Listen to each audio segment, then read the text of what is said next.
Fridays, usually you might have a reader from Hooked on Books for Kids, but this time it's my turn to read with you. I chose the book called The Other Side by Jacqueline Woodson, and the reason I chose it is because it doesn't matter if you are the youngest learner at Edison or the oldest learner at Edison. This book has a message for all of us. The Other Side by Jacqueline Woodson. That summer, the fence that stretched through our town seemed bigger. We lived in a yellow house on the side of it. White people lived on the other. And Mama said, "Don't climb over that fence when you play." She said it wasn't safe. That summer, there was a girl who wore a pink sweater. Each morning, she climbed up on the fence and stared over at our side. Sometimes I stared back. She never sat on that fence with anybody, that girl didn't. Once, when we were jumping rope, she asked if she could play, and my friend Sandra said no without even asking the rest of us. I don't know what I would have said. Maybe yes, maybe no. That summer, everyone and everything on the other side of that fence seemed so far away.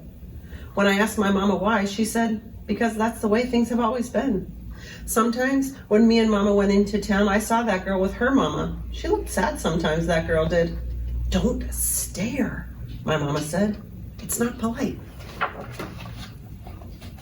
It rained a lot that summer. On rainy days, that girl sat on the fence in a raincoat. She let herself get all wet and acted like she didn't even care.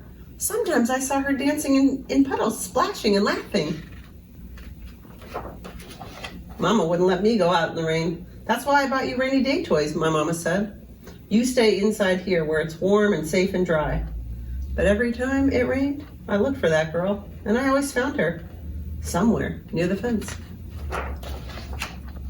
Someplace in the middle of the summer, the rain stopped. When I walked outside, the grass was damp and the sun was already high in the sky, and I stood there with my hands up in the air. I felt brave that day. I felt free. I got close to the fence and that girl asked my name. "Clover," I said. "My name's Annie," she said. "Annie Paul." "I live over yonder," she said, "by where you see the laundry. That's my blouse hanging on the line." She smiled then. She had a pretty smile. And then I smiled, and we stood there looking at each other, smiling. "It's nice up on this fence," Annie said. "You can see all over." I ran my hand along the fence.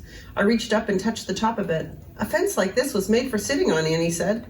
She looked at me sideways, kind of like, "What do you think?" "My mama says I shouldn't go up on the other side," I said. "My mama says the same thing, but she never said nothing about sitting on it." "Neither did mine," I say. That summer, me and Annie sat together on the fence, and when Sandra and them looked at me funny, I just made believe I didn't care. Some mornings, my mama watched us. I waited for her to tell me to get down from that fence before I break my neck or something, but she never did. "I see you made a new friend," she said one morning. And I nodded and Mama smiled. That summer, me and Annie sat on that fence and watched the whole wide world around us.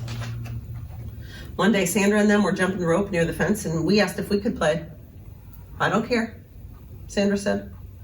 And when we jumped, Sandra and me, we were partners the way we used to be. When we were too tired to jump anymore, we sat up on that fence, all of us in a long line. "Someday somebody's going to come along and knock this old fence down," Annie said. And I nodded. "Yeah," I said, "someday." Edison, I want you to think about what are the ways that you make a difference in somebody else's world. You saw how Annie and Clover were friends even when it was a challenge. Are there kiddos that you're friends with that maybe is a challenge, or somebody you're afraid to say hi to or be friends with? Take a chance. Be a good friend.